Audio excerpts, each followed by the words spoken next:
sob cujo nome se coloca, mais não é do que um histrião de baixo estofo, que nem sequer sabe imitar o modelo que escolheu. Outra consideração: os verdadeiros missionários de Deus ignoram-se a si mesmos.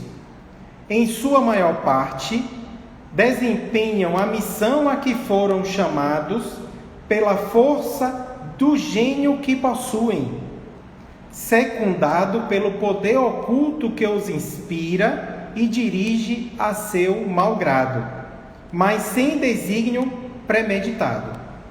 Numa palavra, os verdadeiros profetas se revelam por seus atos. São adivinhados, ao passo que os falsos profetas se dão eles próprios como enviados de Deus. O primeiro é humilde e modesto. O segundo, orgulhoso e cheio de si. Fala com altivez e, como todos os mandazes, parece sempre temeroso de que não lhe deem crédito.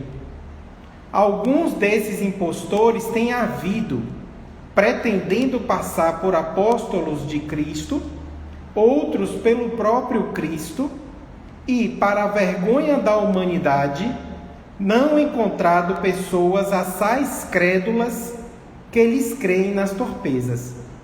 Entretanto, uma ponderação bem simples seria bastante a abrir os olhos do mais cego, a de que, se o Cristo reencarnasse na terra, viria com todo o seu poder e todas as suas virtudes, a menos se admitisse, o que for absurdo, que houvesse degenerado. Ora, do mesmo modo que, se tirardes a Deus um só de seus atributos, já não tereis Deus. Se tirardes uma só de suas virtudes ao Cristo, já não mais o tereis. Possuem todas as suas virtudes os que se dão como o Cristo? Essa questão.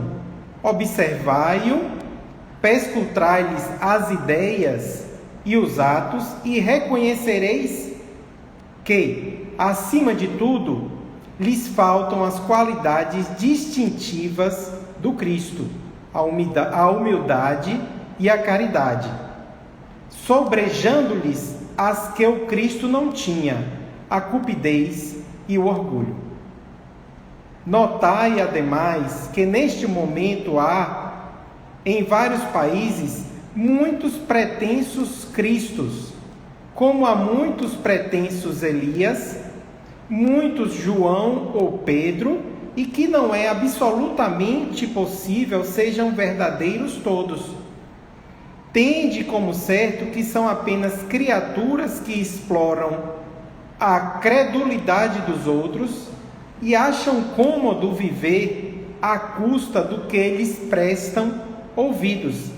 Desconfiai, pois, dos falsos profetas, máxime numa época de renovação, qual a presente, porque muitos impostores se dirão enviados de Deus.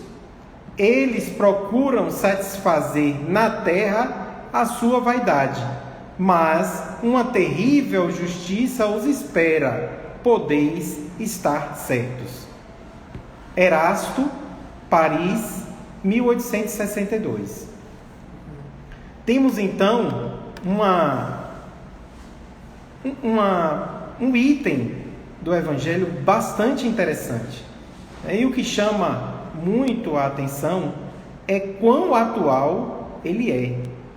Observamos que em dois momentos o Evangelho deixa bem claro esse momento que a gente vive agora, né?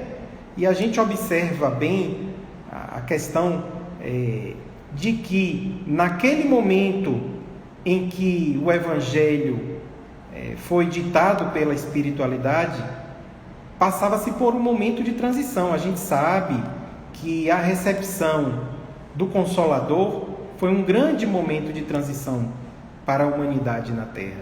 E agora também estamos passando por outro momento, né? É bem comum observar o quão atual é esse texto.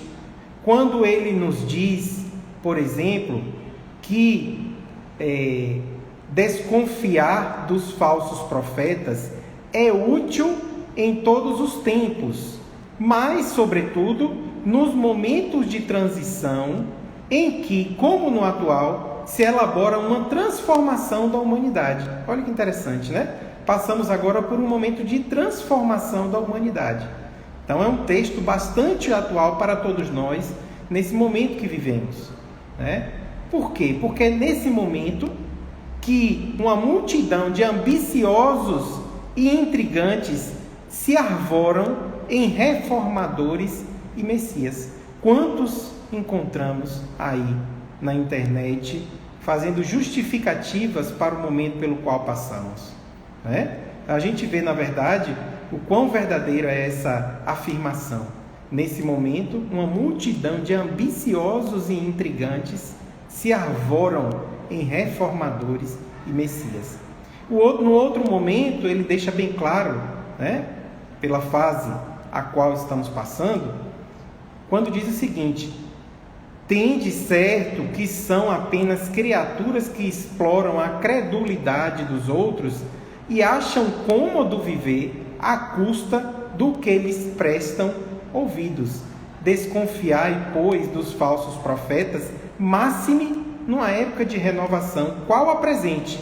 Então, qual a nossa época é máximo, é ainda mais importante que desconfiemos dos falsos profetas, porque essas pessoas vão explorar a credulidade dos outros para viver à custa dos que lhe prestam ouvidos. Então, olhe que interessante, né? O quão é atual isso. Achei também bastante interessante o fato de a espiritualidade chamar a atenção que é dever do homem honesto desmascarar os falsos profetas. Muitas vezes já tinha lido esse trecho do Evangelho e nunca tinha observado isso, que é dever do homem correto, do homem honesto, desmascarar esses falsos profetas. Quando ele diz o seguinte: é contra esses impostores que se deve estar em guarda, correndo a todo homem honesto o dever de os desmascarar. Então, o homem honesto tem o dever de desmascarar esses falsos profetas. E aí, esse trecho do Evangelho também nos deixa bem claro como é que fazemos para reconhecer o verdadeiro profeta, os verdadeiros profetas, né? Ele diz o seguinte: isto posto, a vez de concluir que o verdadeiro missionário de Deus tem de justificar pela sua superioridade, pelas suas virtudes, pela grandeza, pelo resultado e pela influência moralizadora de suas obras, a missão de que se diz portador. Ou seja, os verdadeiros profetas justificam pelas suas obras, pela grandeza, pela sua virtude, pelo resultado e influência moralizadora das suas obras. É dessa forma que os verdadeiros profetas justificam a sua situação. E em outro trecho, o Evangelho ainda diz o seguinte: numa palavra, os verdadeiros profetas se revelam por seus atos, por suas obras. São adivinhados, ao passo que os falsos profetas se dão, eles próprios, como enviados de Deus. Então, os que se dão como enviados de Deus são os falsos profetas.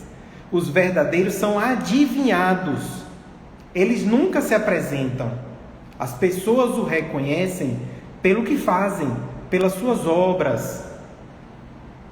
Os verdadeiros profetas são humildes e modestos. Os falsos profetas são orgulhosos e cheios de si. Os falsos profetas falam com altivez e, como todos os mandazes, parece sempre temeroso de que não lhe deem crédito. Eles sempre ficam com medo de que as pessoas não lhe deem crédito. Então, é na verdade nossa obrigação estar atento para o reconhecimento do verdadeiro e do falso profeta. Como já falei aqui, o falso profeta, a espiritualidade nos revela que são criaturas que exploram a credulidade dos outros e vivem à custa dessas pessoas que lhe dão ouvidos. São ambiciosos e intrigantes que se arvoram como reformadores e messias. Estejamos, então, atentos para isso. E o que seria um profeta? O que é um profeta? Se formos para o dicionário, vamos ver que o profeta é um mensageiro de Deus. Então, qualquer um de nós pode ser um profeta, desde que sejamos mensageiros de Deus, desde que observemos as suas leis, desde que sejamos exemplos de conduta, mostremos as nossas obras, sejamos simples e humildes, poderemos ser sim profetas. Então o profeta é um mensageiro de Deus. Devemos observar também que temos profetas encarnados e desencarnados.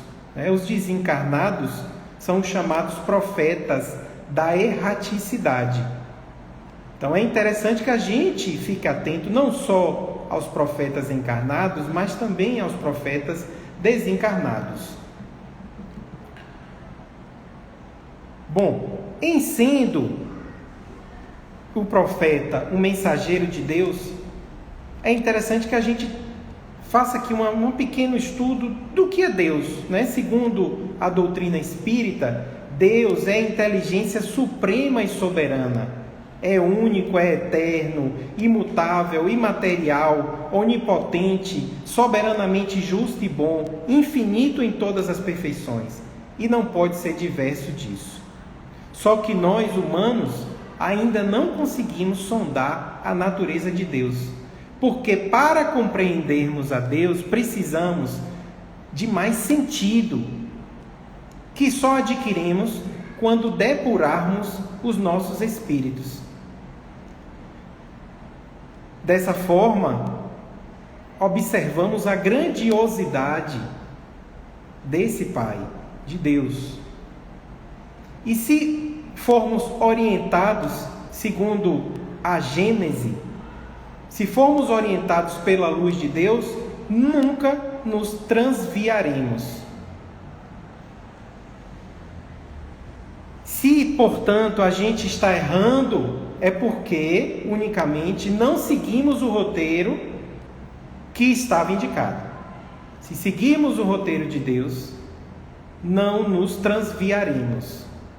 A espiritualidade deixa bem claro isso. Outra dúvida, que a gente sempre tem quando o assunto é profeta, a gente sempre acha que profeta são aqueles do Velho Testamento, como por exemplo Elias, Jeremias, o próprio João Batista. A gente acha que profetas são esses. Mas será que somente esses foram profetas? Essa pergunta foi feita à espiritualidade, a Emmanuel, na verdade. Essa pergunta foi feita a Emmanuel no livro O Consolador. É a pergunta 278 que é feita a Emmanuel, que é a seguinte pergunta: devemos considerar como profetas somente aqueles a que se referem as páginas do Velho Testamento? Emmanuel nos responde o seguinte: além dos ensinamentos legados por um Elias ou um Jeremias, temos de convir que numerosos missionários do plano superior precederam a vinda do Cristo, distribuindo no mundo o pão espiritual de suas verdades eternas. Um Shakyamuni, um Confúcio, um Sócrates foram igualmente profetas do Senhor, na gloriosa preparação dos seus caminhos. Desenvolveram-se distante do ambiente e dos costumes israelitas. Pautaram a missão no mesmo plano universalista, em que as tribos de Israel foram chamadas a trabalhar, mais particularmente pelo progresso religioso do mundo. Então, Emmanuel nos deixa bem claro que os profetas não são só aqueles que a gente vê no Velho Testamento. Nós tivemos vários profetas, vários mensageiros de Deus. E ele cita alguns exemplos, né? Um Confúcio, Sócrates. A gente sabe que as outras religiões tiveram seus profetas. O hinduísmo, o budismo, tiveram pessoas iluminadas, que eram mensageiros de Deus e que trouxeram essa mensagem para a humanidade. Então, a partir de agora, a gente já sabe bem claramente que os profetas não são só os do Velho Testamento. A gente tem muitos outros profetas espalhados pelo mundo todo, no Oriente e no Ocidente. Bom, e o que nós fizemos como humanidade com esses profetas? Os profetas aqui tiveram trazendo a mensagem de Deus. E o que nós, como humanidade, fizemos com ele? Quando observamos a história, a gente vê o quanto somos cruéis como humanidade. A forma como agimos com os profetas enviados pelo Cristo. Está lá em Lucas, capítulo 17, versículo 47 e 51, o seguinte: ai de vós que edificais os sepulcros dos profetas, e vossos pais os mataram. Bem testificais, pois, que consentis nas obras de vossos pais, porque eles o mataram, e vós edificais os seus sepulcros. Por isso diz também a sabedoria de Deus: profetas e apóstolos lhes mandarei, e eles matarão uns e perseguirão outros. Você vê que Deus, Cristo, conhecedor como é de todos nós, já sabia que nós mataríamos e perseguiríamos como humanidade os profetas, para que desta geração seja requerido o sangue de todos os profetas que desde a fundação do mundo foi derramado. Estamos pagando por isso, pelo que fizemos. Desde o sangue de Abel até o sangue de Zacarias, que foi morto entre o altar e o templo, assim vos digo que será requerido desta geração. Então, o que fizemos nós com os profetas, inclusive com o nosso maior de todos? O que fizemos? Tão cruéis como somos, matamos, perseguimos como humanidade. Isso foi o que fizemos com os mensageiros de Deus. Os verdadeiros mensageiros de Deus, E é tão intrigante como a gente dá tanto valor aos falsos mensageiros de Deus. Aos verdadeiros, matamos e perseguimos. Aos falsos, endeusamos, Você vê como nós somos, como nós, humanidade, temos agido no decorrer da nossa caminhada. Tem outro trecho aqui, que é em Mateus, capítulo 13, versículos 54 a 58, que diz o seguinte: e chegando à sua pátria, ensinava-os na sinagoga deles, de sorte que se maravilhavam e diziam: de onde veio a este a sabedoria e estas maravilhas? Então Cristo, quando ensinava nas sinagogas, as pessoas se maravilhavam e diziam: de onde vem esta sabedoria dele, estas maravilhas? Não é este o filho de um carpinteiro? E não se chama sua mãe Maria, e seus irmãos Tiago, e José, e Simão, e Judas?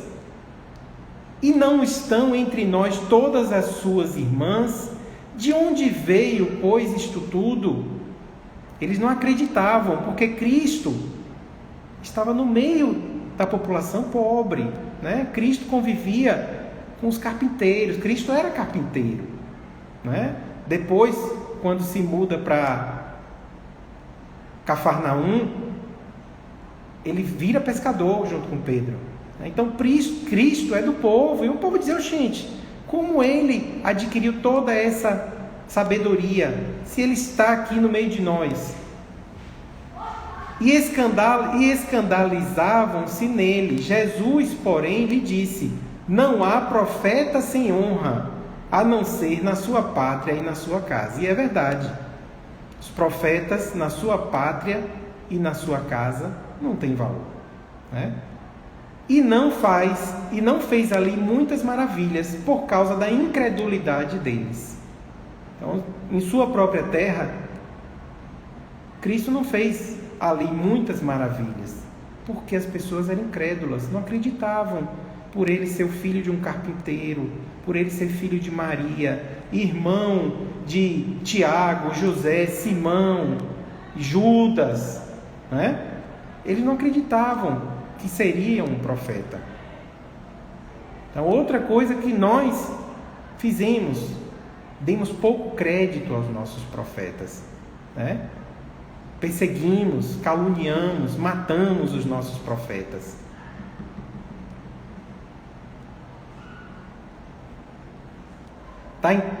Está também em Mateus capítulo 13, versículo 19, que ouvindo alguém a palavra do reino e não a entendendo, vem o maligno e arrebata o que foi semeado no seu coração. Este é o que foi semeado ao pé do caminho. Então a gente, não dando atenção aos ensinamentos dos profetas, esses ensinamentos são perdidos. E esses profetas, né, que aqui vieram para nos guiar, nos ensinar, né, trazendo mensagens de Deus, eles foram inspirados pelo próprio Cristo. No livro O Consolador, na pergunta 276, Emmanuel responde a seguinte pergunta: a previsão e a predição nos livros sagrados dão a entender que os profetas eram diretamente inspirados pelo Cristo? Pergunta-se Emmanuel se os profetas que aqui vieram eram diretamente inspirados pelo Cristo. E Emmanuel responde que nos textos sagrados das fontes divinas do cristianismo, as previsões e predições se efetuaram sob a ação direta do Senhor, pois só Ele poderia conhecer bastante os corações, as fraquezas e as necessidades dos seus rebeldes tutelados, para sondar com precisão as estradas do futuro, sob a misericórdia e a sabedoria de Deus. Então, esses profetas que aqui vieram, e os que ainda chegam entre nós agora, são todos inspirados pelo Cristo, enviados pelo Cristo, porque ninguém mais do que o Cristo saberia em qual meio precisamos do profeta, qual de nós necessita nesse momento a ajuda espiritual de um profeta. Então, são todos inspirados pelo próprio Cristo. E o próprio Emmanuel nos diz que Forri, os missionários dos Vedas, Confúcio, Hermes, Pitágoras, Gautama, os seguidores do mestre da antiguidade, todos foram mensageiros da sabedoria, que, encarnando em diversos ambientes, trouxeram ao mundo a ideia de Deus e as leis morais a que os homens devem se submeter para a obtenção de todos os primores da evolução espiritual. Todos foram mensageiros daquele que era o verbo do princípio, emissários da sua doutrina de amor. Em afinidade com as características da civilização e dos costumes de cada povo, cada um deles foi portador da expressão do amai-vos uns aos outros. Compelidos, em razão do obscurantismo dos tempos, a revestir os seus pensamentos com véus misteriosos dos símbolos, como os quais se conheciam dentro dos rigores iniciáticos. Foram os missionários do Cristo, preparadores dos seus gloriosos caminhos. Então, mais uma vez, Emmanuel nos deixa bem claro que profetas existiram em todos os locais. Profetas existem ainda em todos os locais. Inspirados pelo próprio Cristo, que mais do que ninguém nos conhece e sabe em que momento precisamos dessa orientação divina. E aqueles, os falsos profetas, que fazem os ensinamentos equivocados? O próprio Cristo nos chamou a atenção quando disse, em Mateus 16, adverti e acautelai-vos do fermento dos fariseus e saduceus. Jesus chamou a nossa atenção para esse fermento dos fariseus e saduceus, que é a doutrina deles, que tem muitos equívocos, e que Jesus veio tentando mostrá-los esses equívocos. E esses, então, falsos profetas, que desvirtuam os ensinamentos divinos, o que será cometido deles? Cristo nos falou, está em Mateus capítulo 15, que toda planta que meu Pai Celestial não plantou será arrancada. Deixai-os, são cegos, condutores de cegos. Ora, se um cego guiar outro cego, ambos cairão na cova. Isso é o que acontece quando somos guiados pelos falsos profetas. Caímos na cova junto com eles, porque são cegos guiando cegos. E Cristo deixou bem claro que toda planta que Deus não plantou será arrancada. Então, esses falsos profetas serão arrancados do nosso meio, serão desmascarados. E é isso que a gente tem visto muito ultimamente nos noticiários: desvios de dinheiro das igrejas, né? Pessoas que deveriam estar orientando os fiéis cometendo crimes. Muitas e muitas discussões, né, acerca dos ensinamentos, discussões equivocadas. Muitos e muitos fiéis adentrando por caminhos tenebrosos. Mas os falsos profetas deverão arcar com isso e serão arrancados do nosso meio. Porém, é necessário que estejamos vigilantes, é necessário que estejamos atentos, inclusive porque é a obrigação do homem honesto, conforme a espiritualidade nos falou, desmascarar esses falsos profetas. Então, ainda lá em Mateus, capítulo 13,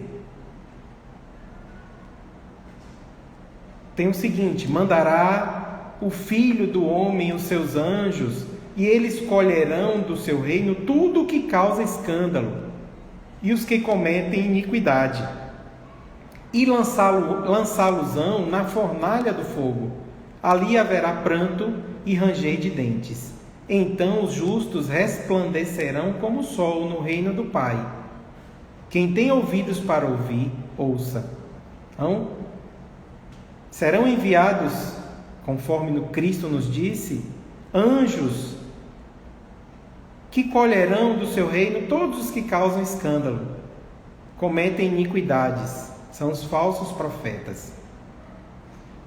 Ainda lá em Mateus, capítulo 13, versículo 49, assim será na consumação dos séculos, virão os anjos e separarão os maus de entre os justos.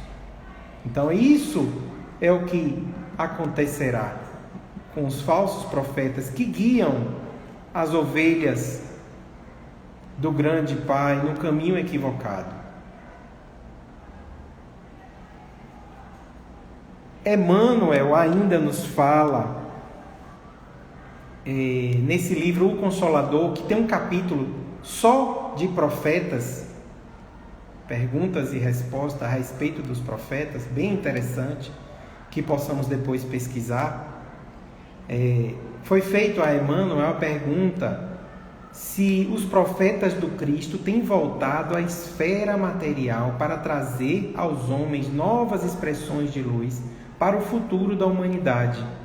Será que nós temos recebido profetas ainda? Será que nós, na atualidade, ainda recebemos os profetas? Essa é uma dúvida, que nós todos temos. E a resposta de Emmanuel é a seguinte: em tempo algum, as coletividades humanas deixaram de receber a sublime cooperação dos enviados do Senhor. Em todos os tempos, recebemos a cooperação dos enviados do Senhor. Em tempo algum, deixamos de receber essa cooperação na solução dos grandes problemas do porvir.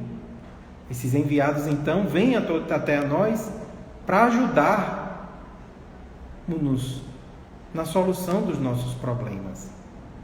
Nem sempre a palavra da profecia poderá ser trazida pelas mesmas individualidades espirituais dos tempos idos. Então não são aqueles outros profetas reencarnados.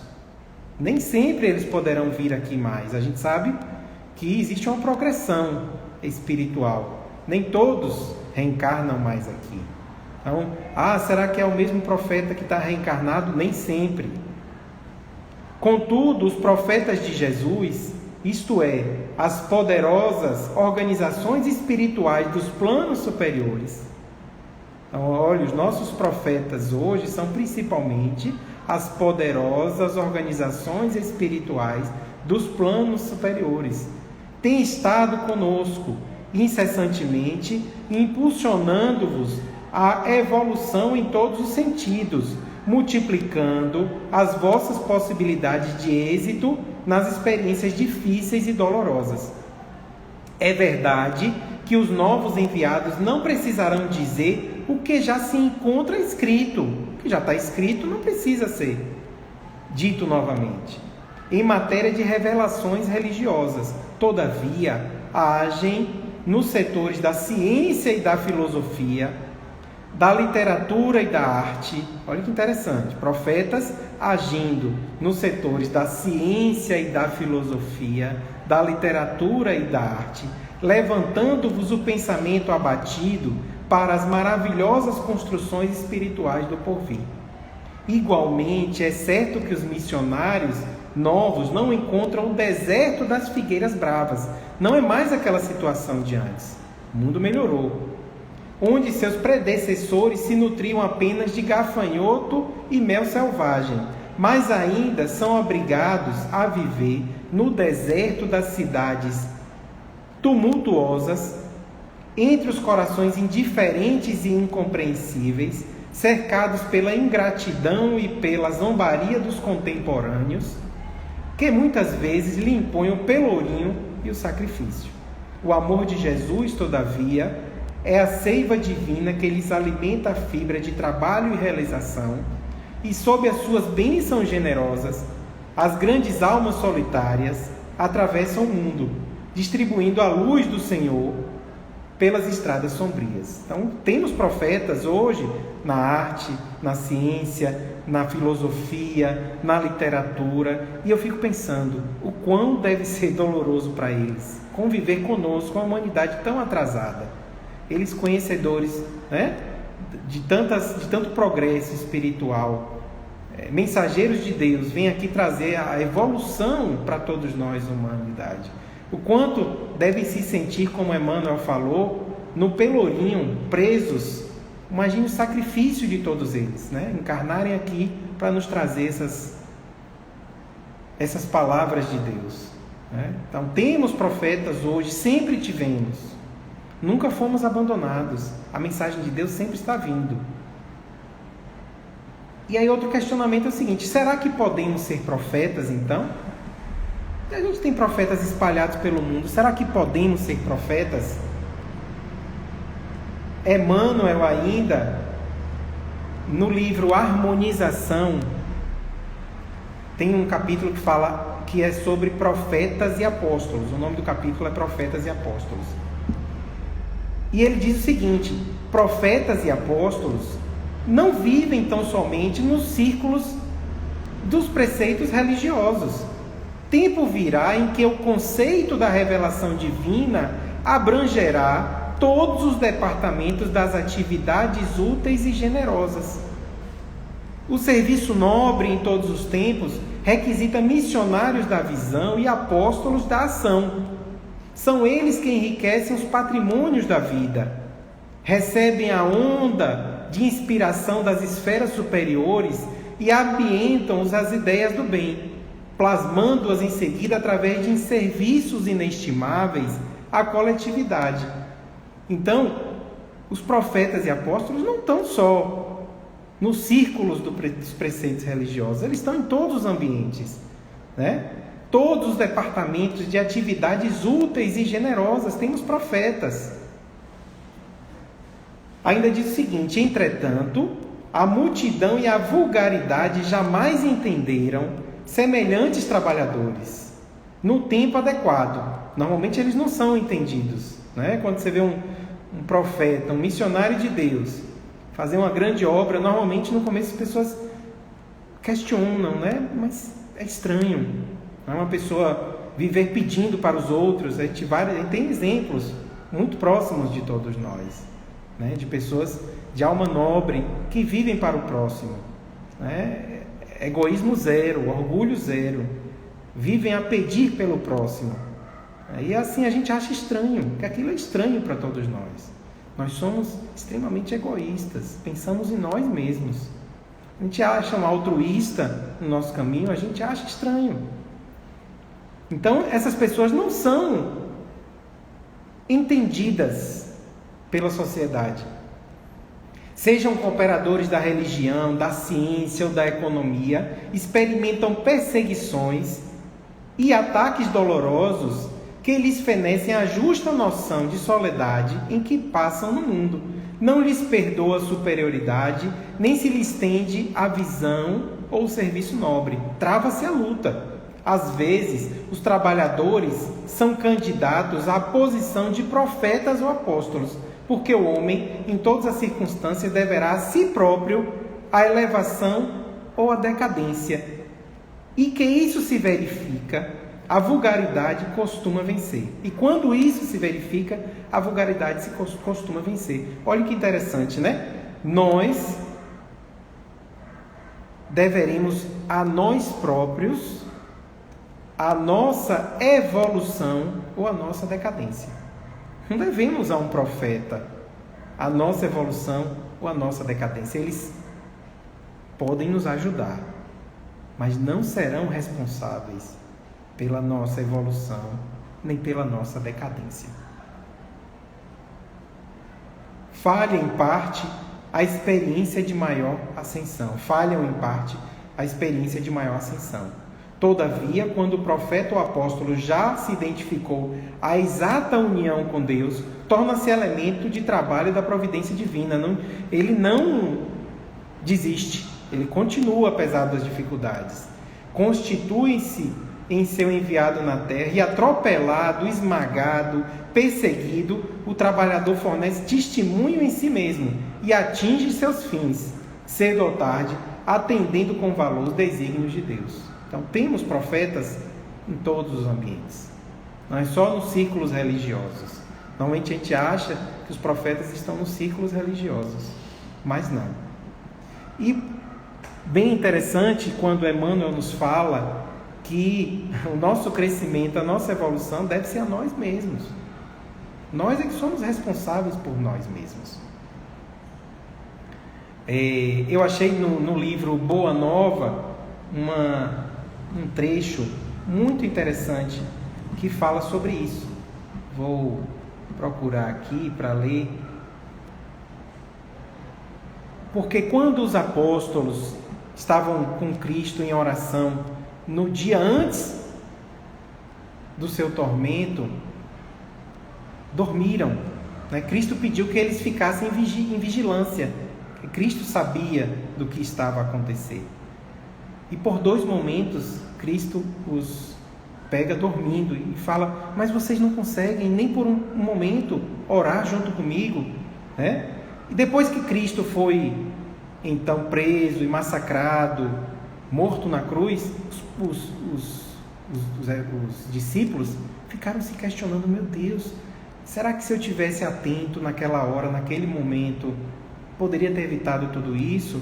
Inclusive Pedro, né, quando Cristo foi preso, ele queria revidar com a espada.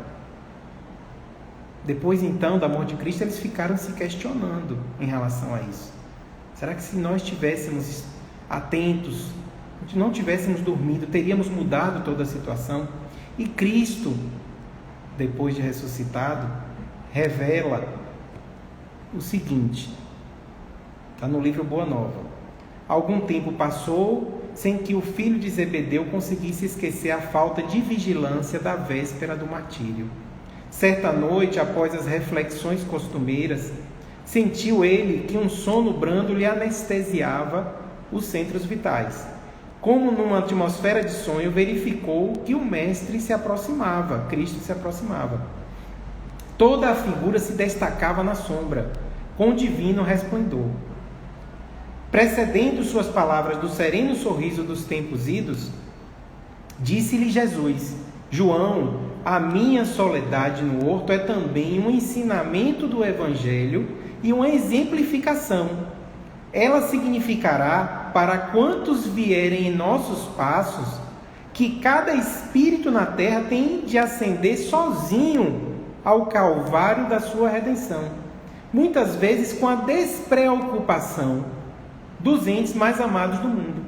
Então olha que interessante, nós deveremos ascendermos sozinhos ao calvário da nossa redenção. Então não é um profeta o responsável pela nossa queda ou pela nossa ascensão. Nós somos responsáveis por isso, como Cristo mesmo nos falou, né? Diante de todo aquele questionamento dos discípulos, ele deixou bem claro que aquela situação era necessária para mostrar ao mundo que cada um de nós é responsável pela nossa própria ascensão. Cristo estava sozinho naquele momento para mostrar, junto com o momento da crucificação, que nós somos responsáveis pela nossa própria ascensão. Bem interessante, né? Essa informação que Emmanuel nos trouxe. Bom, e interessante também mostrar que Cristo, naquele episódio da Samaritana, né, e quando ele passava por Samaria, seus discípulos que o acompanhavam foram procurar comida, né? Foram atrás de comida, para eles estavam com fome, precisavam comer. E ele encontra uma samaritana indo buscar água no poço e pede a ela água para que ela sacie a sua sede, né? Então ela pergunta: mas tu pedindo água para uma samaritana? Naquela época os samaritanos eram mal vistos, porque quando foram junto com os judeus, né, os samaritanos são judeus, né, quando foram escravizados no Egito, os samaritanos eles acabaram adquirindo algumas características do povo egípcio. E aí quando voltaram, quando Moisés traz de volta para Israel, eles deixam os samaritanos de lado porque acham que eles foram infiéis a Deus, né? Porque adquiriram algumas características do povo egípcio. Tanto é que os samaritanos foram proibidos de entrar nos templos. E eles oravam no monte, em Samaria. Então a samaritana pergunta: mas tu pedindo água para uma samaritana? Eu sou impura. E Cristo diz o seguinte: mulher, crê-me que a hora vem em que neste monte nem em Jerusalém adorareis o Pai. Ou seja, não precisaremos mais ir ao monte ou ir a Jerusalém adorar o Pai. Não precisaremos mais ir à igreja ou ao templo, ou seja lá o que local for, para adorarmos o Pai. Vós adorais o que não sabeis. Nós adoramos o que sabemos, porque a salvação vem dos judeus. Mas a hora vem, e agora é, em que os verdadeiros adoradores adorarão o Pai em espírito e em verdade. Porque o Pai procura a tais que assim o adorem. Deus é espírito, e importa os que o adorem em espírito e em verdade. Ou seja, adoramos a Deus em espírito. Não precisamos estar em templos, em locais, em montes para adorar a Deus. E Cristo deixa bem claro: o tempo há de chegar em que adoraremos a Deus em nossas casas, onde estivermos, porque precisamos adorar a Deus em espírito. Precisaremos então dessa forma de profetas para adorar a Deus? Não precisaremos de profetas. Adoraremos a Deus em espírito, onde quer que estivermos. O grande problema é que, como Cristo disse, se a gente não vê sinais e milagres, a gente não crê. Essa é a questão. Nós estamos ainda num momento de evolução espiritual onde é necessário que a gente veja. Se a gente não vê com os olhos materiais, a gente não acredita. Essa é a questão. Por isso que a gente ainda não consegue adorar a Deus em espírito. Por isso que a gente ainda procura o templo, procura os locais de adoração a Deus, porque a gente procura neles os sinais e os milagres. A fé ainda é muito pouca, né? Pesquisando, eu achei interessante também a informação de que nos povos orientais, os indianos, os profetas dele, quando os indianos eles decidem ser mensageiros de Deus, eu achei isso muito interessante. Talvez seja um dos problemas para nós ocidentais, né? Quando eles decidem ser mensageiros de Deus, eles abandonam tudo: família, dinheiro, casa, e eles passam a viver como mendigos, porque sabem a dificuldade que é ser mensageiro de Deus com a matéria, com a família, com o dinheiro, com o carro, com a casa. Então eles abandonam tudo. E lá é cultura deles. Quando eles encontram essas pessoas, eles chamam de sadhus.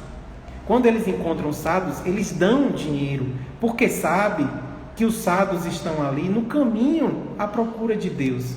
Eles estão fazendo aquela grande... passando por aquela situação porque estão à procura de Deus. E eles sabem que é muito mais fácil quando se abdica da matéria, né? Então talvez seja uma informação interessante para todos nós. Será que nossos profetas ligados à matéria são verdadeiros profetas, né? Será que nossos profetas que gostam do luxo, né? Gostam de viver às custas, gostam de esbanjar, gostam de mostrar riqueza, será que são verdadeiros profetas esses? São questionamentos que devemos fazer. Falaríamos aqui também um pouco dessa questão dos profetas da erradicidade, mas o tempo já passou muito rápido e nós não conseguimos, né? O livro dos médiuns nos mostra o quão é difícil também para o médium ser um profeta. Por quê? Porque a influência moral, a influência do meio onde vive, faz com que o médium acabe modificando os ensinamentos dos espíritos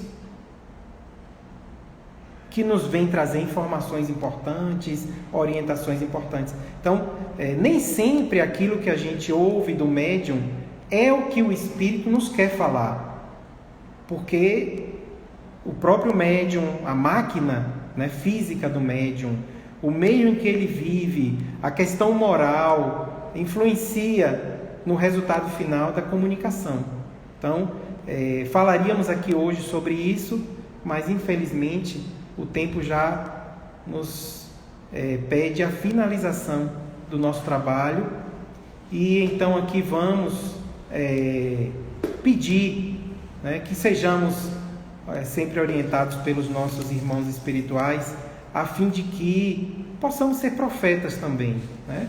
Conhecendo as leis de Deus, que possamos divulgá-las, e assim que nossos irmãos precisarem, possamos dar orientações verdadeiras, né? Esse momento agora nos exige muitas vezes, né, essa aproximação com o irmão, a fim de que possamos dar orientações, conselhos, né? Não podemos dar um abraço, mas podemos conversar com esse irmão, né? O bom conselho, a boa orientação, né, ligada às leis de Deus, podem transformar a nós mesmos em profetas.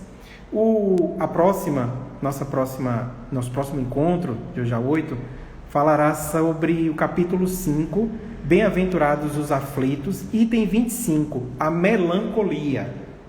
Então, que possamos ler também para assistirmos já entendidos do assunto, e vamos agora elevar o nosso pensamento de agradecimento ao grande Pai por mais estas informações importantes que recebemos, por essa iluminação espiritual que nossos irmãos nos trazem, as informações de Emmanuel, os nossos irmãos trabalhadores da casa, as informações do nosso grande mestre, o Evangelho do Cristo, por todos os profetas que nós, humanidade, recebemos. Agradecimento a Deus por todas as possibilidades que recebemos nos nossos dias a dias, por todas as possibilidades que nem sempre conseguimos abraçar, mas agradecer, né, por toda essa benevolência, por toda o amor que nos dispensa. Muita paz.